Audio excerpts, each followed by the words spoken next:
গোড়া থেকে আমরা শিখবো কিভাবে ইংরেজি গ্রামার শিখে আমরা ইংরেজিতে কথা বলবো বা পড়া, ইংরেজিতে বোঝা যে ক্ষমতা সেটা আমাদের তৈরি হবে এবং আমরা ধারাবাহিকভাবে ইংরেজি গ্রামারের ক্লাসগুলো করব, তাতে আমাদের অনেক ক্ষেত্রেই আমরা বেনিফিটেড হব।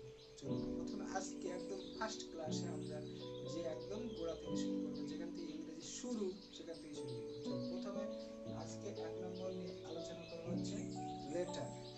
আমরা জানি ইংরেজিতে লেটার 26টা আছে, এটা তো সবাই জানি তবুও আমরা একবার দেখে নেব ইংরেজি লেটার।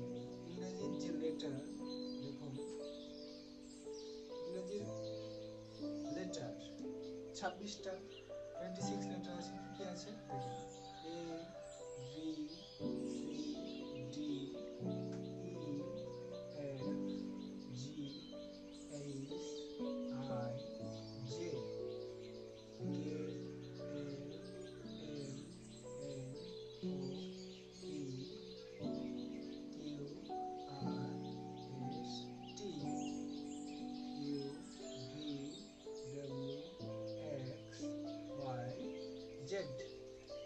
এই তো হলো ইংরেজির 26টা লেটার বা বর্ণ। তো এই 26টা লেটার আমি যেটা লিখেছি সেগুলো হচ্ছে কি যে সব কি বড় হাতের বা ক্যাপিটাল লেটার। তো এরও ছোট হাতের হয়, তো আমরা ছোট হাতের গুলো কি কি দেখে নেব। ছোট হাতের যেগুলো আছে A B C D E F G H I J K L M N O P Q R S T U V W X Y Z.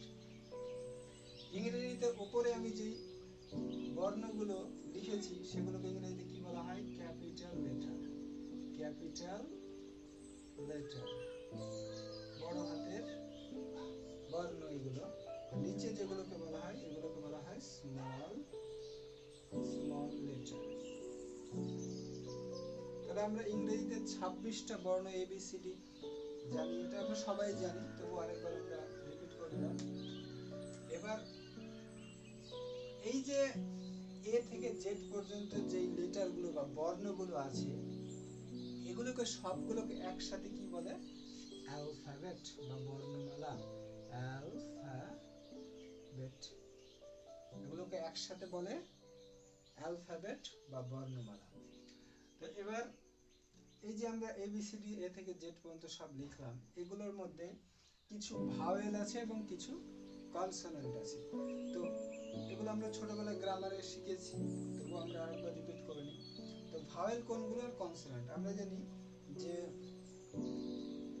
21টি হলো কনসোনেন্ট আর 5টি ভাওয়েল, এটা আমরা জেনেছি আগে। তো আরেকবার দেখে নিই কোনগুলো ভাওয়েল এবং কোনগুলো কনসোনেন্ট। ভাওয়েলের মধ্যে পড়ে এ E I O are you, এইটি হলো 5টি ভাওয়েল। ছোট হাতের যদি দেখি এ E I O are you, এইটি 5টি হলো ভাওয়েল।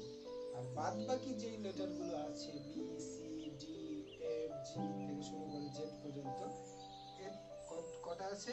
21টি। এদেরকে বলা হয় কনসোনেন্ট। আর 5টি ভাওয়েল মিলে তৈরি হলো 26টি লেটার, বা যাকে এক কথায় আমরা বলবো অ্যালফাবেট। তো বিষয় হচ্ছে কি যে এই যে লেটার, এই লেটারগুলো কেন ভাওয়েল এবং কনসোনেন্টের কথা আলাদাভাবে আমি বললাম, দেখুন এই বিষয়টা নিয়ে আলোচনা করব। ভাওয়েল কনসোনেন্ট কিসের জন্য দরকার? আমরা যখন দেখবেন ইংরেজিতে কোনো শব্দ লিখি, তো দুটো তিনটে লেটার মিলেই তো একটা শব্দ তৈরি হয়। ধরুন আমি একটা শব্দ লিখছি CAT, ক্যাট। ক্যাট মানে বিড়াল, আমরা জানি সবাই। তো এই ক্যাট এই শব্দটাতে দেখুন সি, এটা কনসোনেন্ট, এ এটা দেখুন ভাওয়েল, এটা দেখুন একটা শব্দ তৈরি করতে গেলে তার মানে কনসোনেন্ট এবং ভাওয়েল দুটোই কিন্তু থাকতে হবে, নচেত কোনো শব্দ তৈরি হবে না। আপনি যে কোনো শব্দ, ধরুন আপনি ক্যাটের জায়গায় ব্যাট লিখুন, দেখুন ভাওয়েল আছে, কনসোনেন্ট আছে। আপনি ধরুন বিস্কুট লিখেন, BUIS, বিস্কিট, ধরুন আপনি বিস্কিট লিখলেন, দেখুন ভাওয়েল আছে, কনসোনেন্ট আছে। আপনি ধরুন ক্রিকেট লিখছেন, ক্রিকেট, এখানে দেখুন ভাওয়েল আছে, তার সাথে সাথে কনসোনেন্ট আছে। মানে ইংরেজিতে কোনো শব্দ লিখলে তার মধ্যে ভাওয়েল এবং কনসোনেন্ট উভয় থাকতে হবে। এই জন্য আমরা ভাওয়েল কনসোনেন্ট আলাদা করে জানলাম। এবার আমরা তো 5টা ভাওয়েল জানলাম, কিন্তু ইংরেজি গ্রামার অনুযায়ী যারা গ্রামারবিদ, যারা গ্রামারিয়ান, তারা বলছে যে আরেকটা ভাওয়েল আছে, ওয়াই, যেটাকে আমরা বলি স্পেশাল ভাওয়েল। এটা আমাদেরকে জেনে রাখতে হবে যে ওয়াই কে বলা হয় স্পেশাল ভাওয়েল। আরেকটা কয়েকটা গুরুত্বপূর্ণ জিনিস আমরা জেনে রাখবো, যে এই যে আমরা আই লিখলাম, আই তো আমরা এখানে দেখতে পাচ্ছেন আই, এটা তো একটা লেটার, মানে 26টা লেটার মধ্যে আইও একটা লেটার, কিন্তু ক্ষেত্র বিশেষে কিন্তু আই একটি শব্দ বা ওয়ার্ডও হতে পারে, এটা আমাদেরকে জেনে রাখতে হবে। আর আমরা আরেকটা বিষয় জেনে রাখতে হবে, সেটা হচ্ছে যে আমরা যেখান থেকে এই যে ইংরেজির উচ্চারণগুলো, কোনটা ভাওয়েলের উচ্চারণ, কোনটা কনসোনেন্টের উচ্চারণ কিভাবে করতে হয়, সেগুলো যেখান থেকে আমরা শিখি, সেগুলোকে বলা হয় ফোনোলজি। ফোনোলজি একটা পড়া, যে বই থেকে আমরা এই উচ্চারণ বা যেগুলো ভাওয়েল কনসোনেন্ট কিভাবে উচ্চারণ করতে হয় সেগুলো আমরা শিখি। এবার অ্যালফাবেট আর লেটার নিয়ে যে কথাগুলো আমরা আলোচনা করলাম, আরেকবার যদি আমরা রিপিট করি এগুলোকে, তাহলে আমরা আজকের লেসনকে কি কি শিখতে পারলাম। যে 1 নম্বর কি শিখলাম, যে আমরা জানি 26টা লেটার আছে ইংরেজিতে, কোনটা হয় ক্যাপিটাল লেটার, আবার হয় স্মল লেটার, এটা শিখলাম আমরা। আর কি শিখলাম আমরা, অ্যালফাবেট কাকে বলে, আমরা জানলাম কি ভাওয়েল এবং কনসোনেন্ট সম্পর্কে জানলাম।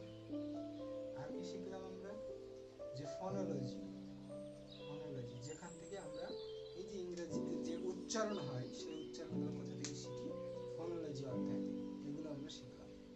তো আমরা আজকের ক্লাস বেশি দূর আমরা এগোবো না, পরবর্তী ক্লাসে আমরা আরো এর থেকে কিছু অ্যাডভান্স মানে ওয়ার্ড নিয়ে আমরা আলোচনা করব। আজকের